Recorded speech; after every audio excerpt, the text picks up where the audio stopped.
Hey Southeast, I hope you are doing well. This week we celebrate the birth of Christ, and so I was looking at the story of the wise men coming to see Jesus' birth. Now, here's the thing: you probably already know this, but for those that don't, Matthew, in the Gospel of Matthew, he includes the wise men at the birth of Jesus, but this actually probably took place a couple of years after Jesus was born.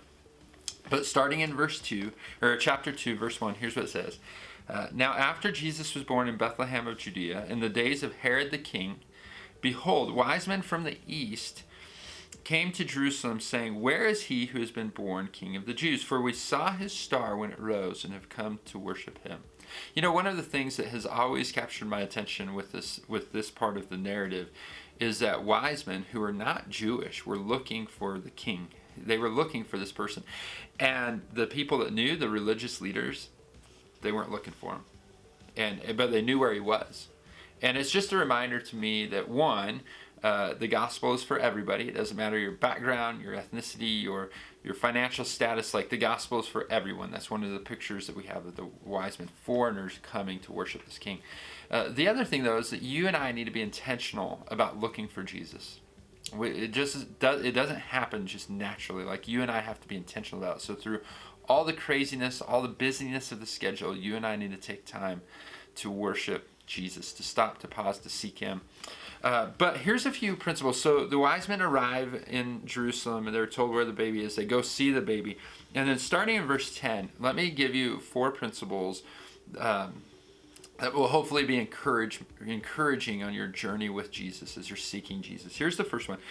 When they saw the star, they rejoiced exceedingly with great joy. When you and I see Jesus clearly, it gives us joy. It gives us joy. It gives us hope. Here's the other one. And going into the house, they saw the child with Mary, his mother, and they fell down and worshiped him. Man, when we see Jesus clearly, we cannot help but worship him. It's just, he's the King of Kings, the Lord of Lords. He spoke, he is the creator. He spoke things into existence. Jesus is Ancient of Days, and he is the first and the last. Like, Jesus is supreme. And when we see him clearly, we cannot help but worship him. But here's the other principle that happens. Look at this. Then opening their treasures, they offered him gifts, gold and frankincense and myrrh. When we see Jesus clearly, we cannot help but just give. We have been given so much. We have been given so much forgiveness. We have been given, the Bible tells us that God lavishes his spiritual blessings onto his people. And we've been given so much. So when we see Jesus clearly, we cannot help but just give open-handedness.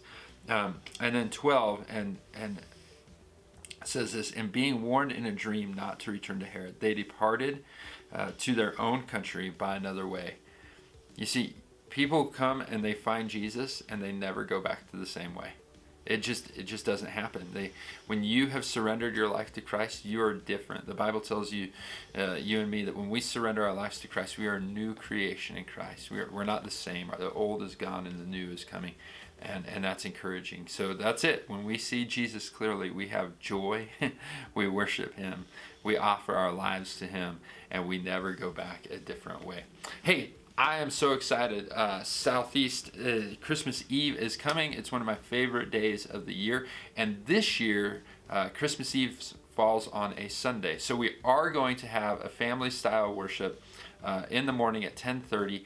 It will be kind of very bare bones, but it will be very meaningful. So if you can, love to have you join us for that. Again, that's Sunday morning, 10:30. No children's programming or anything like that. We're all going to be in the sanctuary. And very simple. It's going to be beautiful, though. And then also, Christmas Eve candlelight service. It's at 6 p.m. And we have childcare for children 3 and under. If your kids are older, we would love to have them join us in the sanctuary and participate in the worship service with us. We're going to sing songs. There's going to be a devotion. We're going to receive communion together, and of course, we're going to light candles and sing Silent Night. It's just one of those anchors of the holidays for me, of just reminding of coming together as a church family and worshiping Jesus and reminding ourselves of the birth and lighting the candles. It's just a beautiful night. So I hope that you can join us.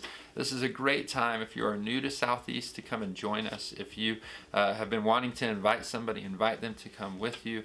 Again, that starts at 6 o'clock p.m. This Sunday, Christmas Eve, candlelight worship service.